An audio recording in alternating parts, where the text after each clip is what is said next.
Amigas y amigos de Plataforma, es un gusto estar de nuevo con ustedes. Estamos a menos de un mes de las elecciones presidenciales en El Salvador. Y eso es lo que está marcando definitivamente todo el acontecer cultural, social, político e ideológico en el país. Un saludo a todos los compatriotas que siguen este programa desde los Estados Unidos, México, Suecia y Australia. Para ustedes las reflexiones son para que tengan un panorama un poco más crítico sobre lo que está sucediendo en el país. Esta semana ha sido realmente una semana muy triste. Una semana muy triste para lo que significa ser izquierda en El Salvador. Una semana muy triste para lo que significa ser un revolucionario en El Salvador. Han pasado una serie de situaciones que en esta semana nos están demostrando que la cultura política salvadoreña está de luto. Y está de luto por varias razones, ¿no? Una de ellas es el hecho de que pensábamos nosotros que se había superado el problema de la campaña sucia, pero vemos que no es así. En ese marco de campaña sucia se están dando una serie de hechos que es necesario que nosotros reflexionemos. Esta semana triste para la izquierda, triste para lo que significa ser revolucionario, debemos dejarla pasar sobre nuestros techos con las puertas cerradas, como si se tratase de una peste medieval. Nunca antes lo que se dice y lo que se entiende estuvieron tan divorciados.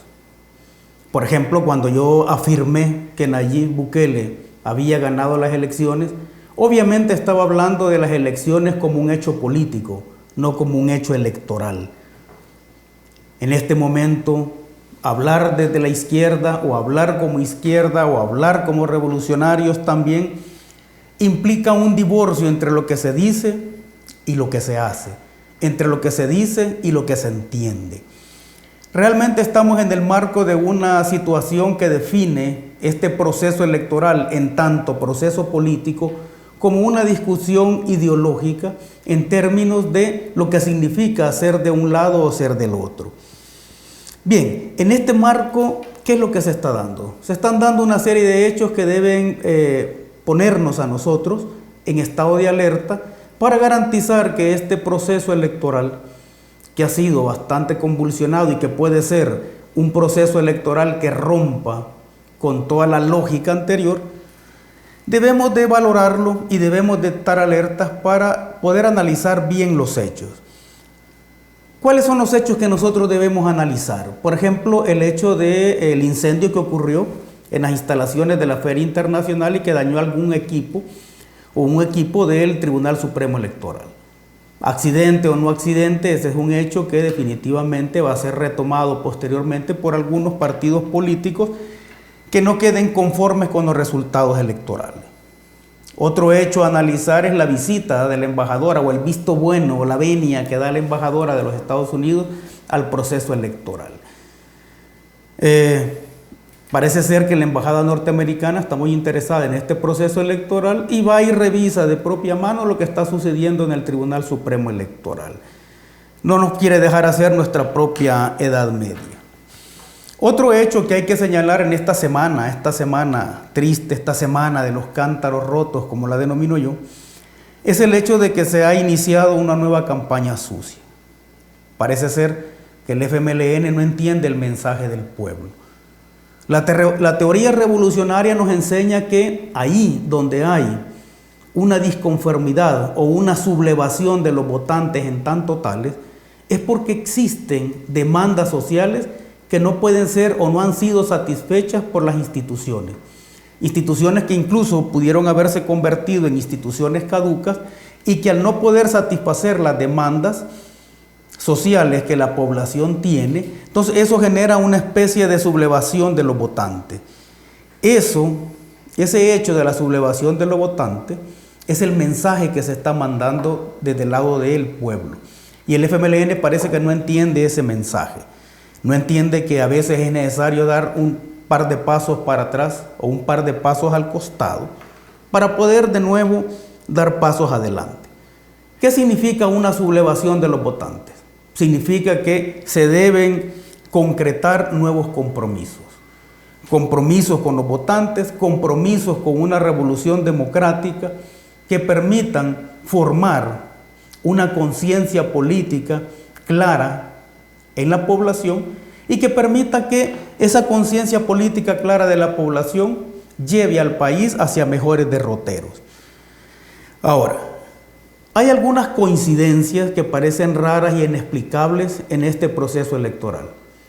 En términos particulares, a mí me parecen muy raras las coincidencias que se están dando entre la forma de abordar el proceso electoral por parte de Arena y por parte del FMLN. Me preguntaban a mí por qué yo no votaría por Arena, jamás. Y al menos di 5 razones por las cuales jamás votaría por Arena. La primera es el asesinato de Monseñor Romero. La segunda, el asesinato de los padres jesuitas. La tercera, son todas las privatizaciones que Arena impulsó en la década de los 90, incluida la dolarización. La cuarta, las reformas al sistema de pensiones que ya había sido privatizado y que obliga a los jóvenes a trabajar un 50% más de años. Y la última es la corrupción. Esta semana yo vi un anuncio que salió en televisión y pensé que era un anuncio de Arena. Mi sorpresa fue que era un anuncio del FMLN, al mismo estilo de los anuncios que sacó Arena en contra de Sánchez Serén en las elecciones de 2014 y del mismo estilo de los anuncios propagandísticos que sacaron en contra de Nayib Bukele. Y entonces quedé del todo sorprendido. Y por eso es una semana triste para la izquierda, porque recurrir a ese tipo de mensajes o a ese tipo de campaña realmente desdice todo lo que nosotros creemos que debe ser una izquierda o un grupo revolucionario. Ahora, ¿cuál es el objetivo de una campaña sucia? Obviamente las encuestas nos están diciendo que la campaña sucia no está teniendo los resultados que se esperan, pero al final, ¿cuál es el objetivo de una campaña sucia? Es buscar votos nulos y buscar abstenciones. Ahora, ¿es esta una campaña sucia o es esta una campaña que ensucia la cultura política de los salvadoreños? A mí me parece que es lo segundo, que es una campaña sucia per se, que busca ensuciar la cultura política de los salvadoreños, llevándonos a tipos de pensamientos o llevándonos a creencias que realmente son del todo detestables. Otro hecho que hay que señalar dentro de ese marco del proceso electoral que ya está en sus últimos días es la discriminación religiosa. Hace poco vimos en distintos medios de comunicación cómo se ataca al candidato Bukele por su filiación religiosa o por el hecho de no haber reconocido esa filiación religiosa. A mí me parece que eso es un regreso al oscurantismo. Por allá andan varios Tomás de Torquemada enarbolando la discriminación religiosa hasta llegar al ridículo de un psiquiatra que dice que Nayib Bukele es la reencarnación de Hitler. Y lo peor del comentario del todo desfachatado de este psiquiatra es que le pide perdón a Hitler por compararlo con Bukele. Entonces ahí evidentemente quedó del todo manifiesta cuál es su tipo de pensamiento. Ahora, ¿quiénes deben preocuparse por ese tipo de afirmaciones hechas por este psiquiatra? La población no creo que le tome mucho interés a ese tipo de declaraciones que en el fondo buscan sacar en la gente los sentimientos más oscuros, pero al final no creo yo que el pueblo le tome mucho interés a ese comentario, y los que sí deberían estar preocupados son los pacientes de este psiquiatra. Ahora, hablando de discriminación religiosa o hablando de la relación entre la religión y la política, vamos a decir, por ejemplo, que en el caso de los Estados Unidos, todos los presidentes han sido blancos y todos los presidentes han sido protestantes, con excepción de Thomas Jefferson, que era deísta, de Kennedy, que era católico, y del presidente Barack Obama.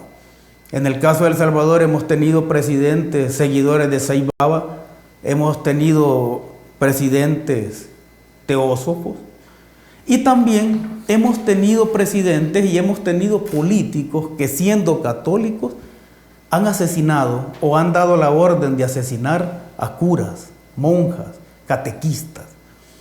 Y recuerdo yo que en la época de la guerra, en los años 80, se nos acusaba a quienes éramos parte del FMLN de ser ateos y de ser come niños. Ahora, la discriminación religiosa va acompañada siempre de la discriminación cultural. Y ese tipo de discriminaciones, que son muy estudiadas por la sociología, son las que propiciaron, por ejemplo, no solo el Holocausto en Alemania, sino que también la masacre de los indígenas y campesinos en El Salvador en el año de 1932. No se puede alegar que un hecho que pueda afectar a un proceso electoral es la afiliación religiosa del candidato a la presidencia. La religión es algo que está aparte de la política o que debe estar aparte de la política. Ha habido incluso grupos religiosos distintos a los nuestros que fueron muy solidarios en la década de los 80 con la lucha revolucionaria del FMLN. Y también podemos recordar toda la solidaridad del pueblo salvadoreño con Palestina en el marco de las agresiones que sufre por parte del imperialismo norteamericano y que forman parte de lo que nosotros consideramos como una solidaridad internacional en torno a la construcción de la justicia social. Ahora, el otro punto que quiero tocar es el hecho de que si estas elecciones significan o no, o van a significar o no, el fin del bipartidismo en El Salvador.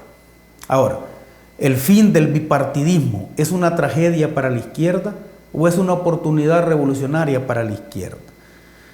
Estas elecciones han sido un proceso político e ideológico, no son un proceso electoral. Eso ha quedado del todo claro. Y son un proceso político e ideológico porque ha puesto en jaque, o ha puesto a temblar, digámoslo así, al bipartidismo en El Salvador. Ahora, ¿qué es lo que tenemos? Tenemos a los partidos políticos tradicionales buscando votos y tenemos a una cantidad significativa de la población buscando nuevas opciones políticas y nuevos referentes ideológicos. Eso hace entonces que el bipartidismo, siendo un hecho electoral, haya sido convertido en esta coyuntura en un hecho político y en un hecho ideológico. Definitivamente el mapa electoral en El Salvador ha cambiado. En las elecciones de 2018 se pudo ver algún rasgo de ese cambio con los resultados que se dieron, ¿sí? En el cual los dos grandes partidos políticos tradicionales en El Salvador se repartían alrededor del 75 y 80% de los votantes. Eso cambia, o eso cambió en las elecciones de 2018 y parece ser que eso va a cambiar también en las elecciones de 2019, en el cual ya no solo estamos frente a dos partidos políticos que son los tradicionales, sino que emerge un nuevo partido que hace que el bipartidismo entre en una especie de crisis electoral. Ahora, ¿qué es lo que ha propiciado esta ruptura o esta previa ruptura del bipartidismo? Eso lo vamos a saber el 3 de febrero. Obviamente aquí estamos hablando de una migración electoral y toda migración electoral siempre responde a cambios importantes que se dan en el imaginario colectivo. Esta migración electoral nos deja ver también otro fenómeno que la acompaña y es el hecho de lo que se conoce como los políticos surfistas. Siempre que hay un proceso de migración electoral y en el caso particular de El Salvador, en el cual esa migración electoral o volatilidad electoral, como le llaman otros, ha puesto en jaque a los dos partidos tradicionales, siempre surgen una serie de políticos surfistas que buscan la forma de colarse en la opción que ellos consideran que va a ser la opción ganadora.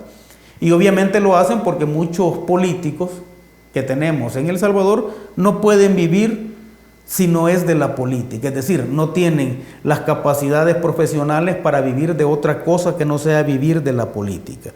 Ahora, esa transferencia de votos que se está generando obviamente responde a unas disconformidades en la población Y son disconformidades que no hay que valorarlas solo en términos de si la gente valora o no valora toda la inversión social que se ha hecho, sino que hay que considerar también que la gente no solo ve eso, sino que la gente espera en todo proceso electoral que la lógica política y la forma de hacer gobierno cambie en este país.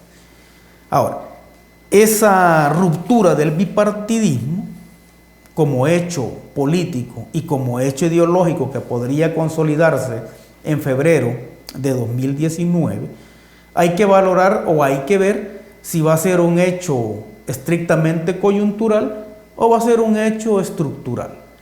Creo que lo mejor para la democracia en El Salvador sería de que esa ruptura que se dé en febrero de 2019 sea algo estructural, es decir, que esa discusión entre partidos o la contienda entre distintos partidos políticos siempre sea una contienda que no solo incluya a dos partidos políticos, sino que incluya a más partidos políticos, porque eso obliga al partido que llega al gobierno, lo va a obligar a hacer bien las cosas. Siempre hemos pensado o siempre hemos tratado de dilucidar cuál es el mejor mecanismo de contraloría social que se puede ejercer en un gobierno. Parece ser que eso no está en el marco jurídico, sino que eso está en las opciones de los votantes. Es decir, si los partidos políticos saben que los votantes están ganando algún tipo de conciencia crítica y de pensamiento político agudo, van a tratar de hacer bien las cosas si es que quieren mantenerse vigentes en el ámbito político nacional. Ahora, hay dudas, siempre hay dudas, ¿no? Pero lo que estamos esperando es que esa ruptura que se dé en febrero de 2019, al menos es una ruptura que está anunciada por los distintos resultados de los sondeos electorales, esperamos que esa ruptura sea para el bien del país, esperamos que esa ruptura sea para consolidar una especie de revolución democrática en El Salvador. Y no hay nada mejor para los partidos de izquierda o para los partidos progresistas que la población, que los votantes vayan ganando conciencia crítica. La crisis del FMLN, ¿es una crisis electoral o es una crisis política e ideológica? La respuesta obviamente define qué es lo que se hace, ¿no? Yo creo que el FMLN se equivocó y ha creído de que la crisis es una crisis electoral y por lo tanto su preocupación principal ha sido la búsqueda de los votos. Pero si el FMLN valorara que es una crisis política e ideológica, lo que le interesaría salvar no son las elecciones, sino que salvar al partido y sobre todo rescatar las ilusiones, rescatar los sueños, rescatar la utopía social que lo hizo grande en la década de los 80. Estas elecciones han tratado de sacar lo peor de la gente. Sin embargo, yo creo de que este pueblo que ha manifestado una serie de situaciones o que ha sufrido una serie de situaciones, tales como promesas incumplidas, corrupción, impunidad, violencia generalizada, etc., creo de que el pueblo está aprendiendo. Y está aprendiendo a valorar y está aprendiendo a criticar. Y sobre todo, está aprendiendo a tomar opciones que sean distintas y que le permitan en un momento determinado salir de la crisis en la que está. Una crisis electoral no debe significar o no debería significar el fin de un partido. Ahora, eso va a ser así si los partidos saben recomponerse. Tanto el FMLN como Arena se están recomponiendo. Ha surgido una nueva fuerza, nuevas ideas, que es la que ha puesto en jaque a estos dos partidos. Una campaña electoral sucia que ha buscado ensuciarnos, pero al final yo creo que la población va a saber tomar la mejor decisión. Al menos eso es lo que esperamos. De nuevo, un saludo a todas y todos los que ven este programa de plataforma. Muchas gracias.